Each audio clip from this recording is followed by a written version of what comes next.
Le 19 et 20 décembre 2016, des manifestations ont éclaté à travers la République démocratique du Congo parce que le président Joseph Kabila a refusé de quitter ses fonctions à la fin de son deuxième et dernier mandat autorisé par la Constitution.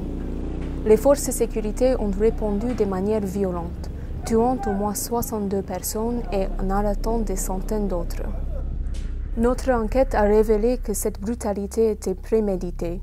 En fait, nous avons documenté que les mois avant les manifestations, des officiers des forces de sécurité congolaises de haut rang ont recruté d'anciens rebelles du M23 qui étaient exilés dans des pays voisins en Ouganda et au Rwanda et les ont amenés au Congo pour participer dans la répression et pour protéger le président.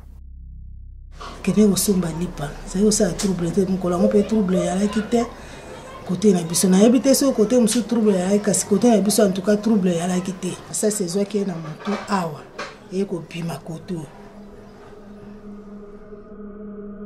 Il n'y a pas si longtemps, le M23 était l'ennemi numéro 1 de la RD Congo. Les combattants du M23 ont commis des violations massives des droits humains à l'est de la RD Congo en 2012 et en 2013 et ils ont occupé des territoires importants. Beaucoup de leaders de M23 sont toujours recherchés par des mandats congolais pour crimes de guerre et crimes contre l'humanité. Mais maintenant, les forces de sécurité congolaises se sont tournées vers leurs anciens ennemis, bien connus pour leurs exactions, et les ont utilisés pour participer dans la répression et pour protéger le président. Lakini tumeona delegation ya wakongomani wawili wakitoka Kinshasa kufika katika eneo yetu kwenye tulikuwa nakaa hapo Rwamwanja. Waliweza kufika hapo bakareunir baofisier wote presque wote wa M23. Wakati tulifika pale wakatuvarisha mateni militaire. Wakati walimaliza kutupokea walitupatia instruction ya kazi, wakasema mwenye atasubutu kuleta kichwa ngumu juu ya hiyo mambo eti Kabila atoke ni kuua na kufunga, kuna kitu kingine. Yule ambaye alikuwa akileta kelele tulikuwa tunaua hata kufunga. Après avoir parlé aux familles des victimes et d'autres témoins, nous avons documenté des intimidations générales et même de meurtres sans distinction, y compris d'enfants. Maman, otozala ka ba voisin alobi mwana oyanga azwi masasi. Oyaye. Oyangai na bimi awa. Natali mwana ngakwina mabele. Alobi mama simbangai, mama simbangai. Mama simbangai, mama simbangai, mama bikisangai, mama bikisa. Nafasi kwenye tulikuwa tunakuta kikundi ya watu 5 au zaidi ya wale, tulikuwa tukiwakamata na kuwatia mkasho.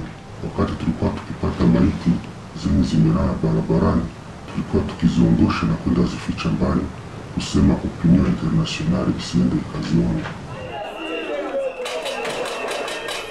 Na shabaha yetu ilikuwa ni kuproteger pouvoir ya Kabila. Tukifika kule tulifanya kazi nzuri na tukakuwa remercier. Sawa, mimi nilipata $500 na sasa tunaongojea kama kazi ikarudi, tutaendelea kuendelesha kazi, kumsaidia na kusoutenir pouvoir ya mzee Kabila, président wetu.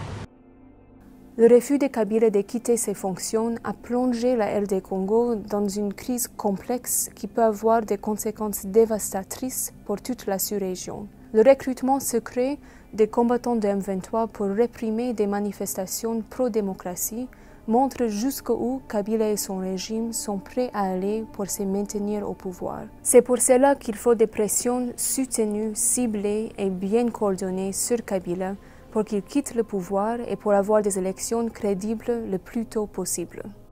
Lakini mimi naregretea kuwa hakuna kitu ilibadilika, na mimi najiuliza vitu gani wanatuweka ndani ya kutukosesha amani kila mara. Niko najiuliza hii mambo ni mambo gani, itafikia wapi? Kwa nini wanaacha watu wanasumbuka? Ni nini?